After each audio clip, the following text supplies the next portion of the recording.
ayat 1 sampai 5. Kita juga dapat melihat bagaimana tanggapan Abram pada saat itu.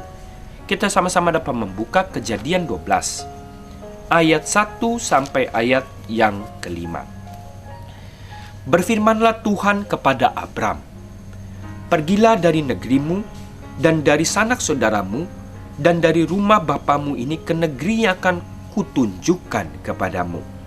Aku akan membuat engkau menjadi bangsa yang besar dan memberkati engkau serta membuat namamu masyhur. Dan engkau akan menjadi berkat. Aku akan memberkati orang-orang yang memberkati engkau dan mengutuk orang-orang yang mengutuk engkau. Dan olehmu semua kaum di muka bumi akan mendapatkan berkat." Lalu pergilah Abram, seperti yang difirmankan Tuhan kepadanya, dan Lot pun ikut bersama-sama dengan dia. Abram berumur 75 tahun ketika ia berangkat dari Haran. Abram membawa Sarai istrinya, dan Lot anak saudaranya, dan segala harta benda yang didapati mereka, dan orang-orang yang diperoleh oleh mereka di Haran. Mereka berangkat ke tanah Kanaan, lalu sampai di situ. Ini adalah suatu panggilan pertama. Ketika Tuhan memanggil Abram, tentu pelajaran apa yang kita juga dapat ambil dalam pelajaran kerohanian ini? Abram dipanggil menuju tanah Kanaan. Tuhan juga memanggil kita kepada Kanaan surgawi. Tentu kita harus meninggalkan hal-hal keduniawian kita untuk dirubahkan kita mendengarkan panggilan Tuhan. Tetapi seringkali banyak daripada kita yang menolak panggilan tersebut. Tapi kita dapat lihat untuk lebih lanjut lagi, apakah Abram juga tidak mengalami jatuh bangun dalam pertumbuhan atau perjalanan kerohaniannya? Kita dapat melanjutkannya. Janji awal Tuhan bagi Abram menjadi salah satu bagian paling kuat dalam perjanjian lama. Ya, dalam buku perjanjian lama, ini adalah satu janji yang memberikan pengharapan tentunya kepada kita. Ayat-ayat ini semua adalah tentang kasih karunia Tuhan. Ya, ini bukan suatu usaha karena kekuatan Abram, tapi ini sebenarnya janji akan kasih karunia. Ya, Tuhanlah dan bukan Abram yang membuat janji. Ya, janji itu dibuat bukan karena usaha Abram, tetapi Tuhan yang membuat janji tersebut. Abram tidak melakukan apapun untuk mendapatkan atau pantas menerima kebaikan Tuhan. Juga tidak ada indikasi yang menunjukkan bahwa Tuhan dan Abram entah bagaimana telah bekerja sama untuk menghasilkan perjanjian itu. Ya, bukan ada juga usaha dari Abram yang dapat membuat perjanjian itu terjadi dengan baik. Ini adalah sebenarnya hanya kasih karunia Tuhan yang memberikan janji tersebut. Tuhan sajalah yang berjanji. Sebaliknya, Abram dipanggil untuk memiliki iman pada kepastian janji Tuhan tersebut. Bukan sekedar disebut iman, tetapi iman yang dinyatakan oleh tindakannya meninggalkan keluarga besarnya. Pada usia yang sudah cukup dewasa, yaitu 75 tahun, dan pergi ke negeri yang Tuhan janjikan. Ya, jadi kita dapat melihat semuanya janji itu adalah inisiatif Tuhan. Tapi yang kita dapat perhatikan adalah ada sebuah iman yang harus tumbuh bukan karena paksaan, tetapi karena pilihan akan respon kasih kita kepada kasih Tuhan tersebut.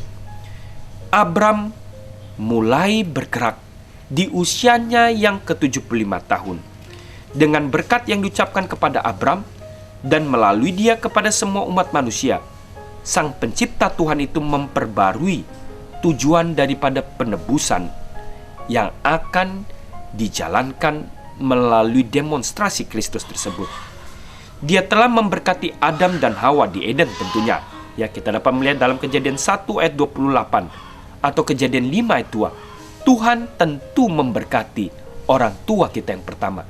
Tapi Tuhan kembali terus memperbaharui akan janjinya tersebut, karena begitu besar kasih Tuhan kepada setiap anak-anaknya. Dan kemudian dia juga memberkati Nuh dan anak-anaknya setelah air bah. Tuhan juga kembali memberkatinya. Nuh dan anak-anaknya dalam Kejadian 9 ayat yang pertama. Dengan cara ini Tuhan menjelaskan janjinya yang terdahulu perihal penebus yang akan menebus umat manusia untuk menghancurkan kejahatan dan mau mengembalikan mereka kembali ke Eden, ya. Karena mereka awal mulanya berasal dari Eden. Tuhan ingin selalu mengembalikan rencana Tuhan kepada setiap anak-anaknya. Tuhan menegaskan janjinya untuk memberkati setiap orang, ya. Ini adalah satu kerinduan Tuhan agar kita dapat selalu mengerti rencana Tuhan. Dia ingin selalu memberkati setiap anak-anaknya dalam jangkauan yang universal. Dalam buku Our Creator Redeemer, halaman 22 dan halaman 23. Kemudian kita dapat melihat setelah 10 tahun Abram menunggu anaknya yang dijanjikan untuk lahir tersebut, kita dapat melihat bagaimana naik turunnya atau jatuh bangunnya setiap pergumulan-pergumulan anak-anak Tuhan. Begitu juga yang dialami oleh Abram. Kita dapat melihat dalam Kejadian 15 ayat 1 sampai ayat yang ke-6. Kejadian 15 ayat 1. Saya akan bacakan. Kemudian datanglah firman Tuhan kepada Abram dalam suatu penglihatan.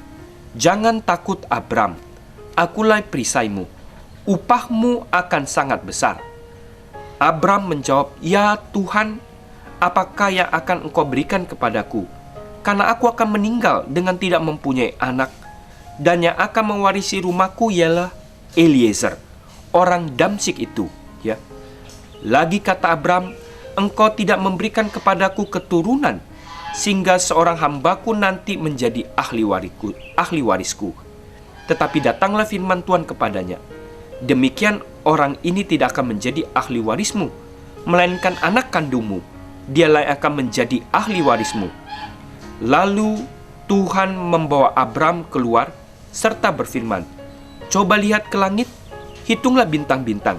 Jika engkau dapat menghitungnya, maka firman-Nya kepadanya, demikianlah banyaknya nanti keturunanmu. Lalu percayalah Abram kepada Tuhan, maka Tuhan memperhitungkan hal itu kepadanya sebagai kebenaran. Tentu dalam kehidupan dan kedagingan manusia ini yang telah jatuh ke dalam dosa, sering kita juga tidak bersabar atau mulai cemas atau mulai tidak percaya kepada setiap janji-janji Tuhan. Tapi untuk itulah kita harus selalu dekat dengan Tuhan.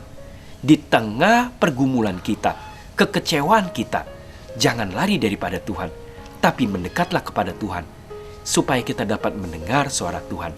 Dan saat ini suara Tuhan yang terbaik adalah melalui kebenaran akan firman-Nya. Seringkali begitu mudah untuk memuji Abram sebagai orang beriman yang tidak pernah memiliki kebimbangan atau keraguan. Namun baru saja kita baca, Alkitab memberikan gambaran yang berbeda.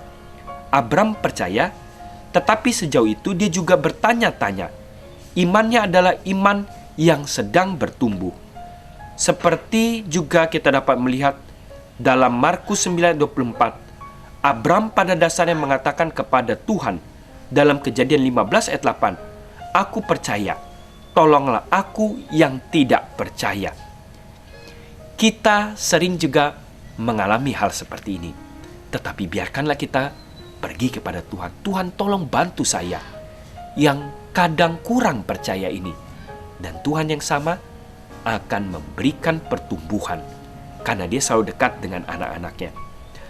Apa yang membuat bagian ini begitu mengejutkan bukanlah fakta bahwa Tuhan memasuki perjanjian dengan Abraham, tetapi sejauh mana Tuhan bersedia merendahkan diri untuk melakukan kepada setiap anak-anaknya. Tidak seperti penguasa lainnya di timur dekat kuno yang menolak keras ide membuat ikatan perjanjian dengan pegawai-pegawai mereka, ya. Di sisi negara yang lain, pada saat kehidupan Abraham, penuh pemerintah-pemerintah yang diktator, yang tidak mau membuat perjanjian dengan pegawai-pegawai mereka. Tapi Tuhan menunjukkan karakter Tuhan yang berbeda. Tuhan ini penuh dengan kerendahan hati. Dia mau membuat perjanjian dengan anak-anaknya yang cacat, yang telah jatuh ke dalam dosa. Tapi Tuhan mengasihi setiap anak-anaknya. Dia mau buat perjanjian dengan anak-anaknya tersebut. Tuhan tidak hanya memberikan firman-Nya, tetapi dengan secara simbolis melangkahi potongan hewan yang disembelih, ya, memberikan contoh-contoh simbolis agar setiap anak-anaknya mengerti akan rencana keselamatan melalui kematian Kristus yang akan datang itu. Dia sangat mempertaruhkan hidupnya untuk kita semua. Tentu saja, Yesus pada akhirnya memberikan nyawanya dengan kematian di Golgota, di Kalvari, untuk membuat janjinya itu nyata, harus digenapi, dan Tuhan dapat dipercaya. Inilah pelajaran yang kita dapat lihat melalui perjanjian Abraham. Pengalaman pertumbuhan iman Abraham seharusnya menjadi pengalaman kita juga. Karena kasih karunia Kristus dan kematian Kristus dan Dia telah bangkit, seharusnya memberikan pengharapan kepada kita untuk menanti kedatangan Kristus yang kedua kali. Dan kiranya kasih Kristus merubah kehidupan kita untuk meninggalkan setiap dosa-dosa kita. Tidak ada dosa yang tidak dapat ditinggalkan dengan pertolongan Kristus di dalam setiap kehidupan kita. Kiranya kabar baik ini dapat menjadikan suatu sukacita juga kepada kita pada hari ini. Tuhan memberkati.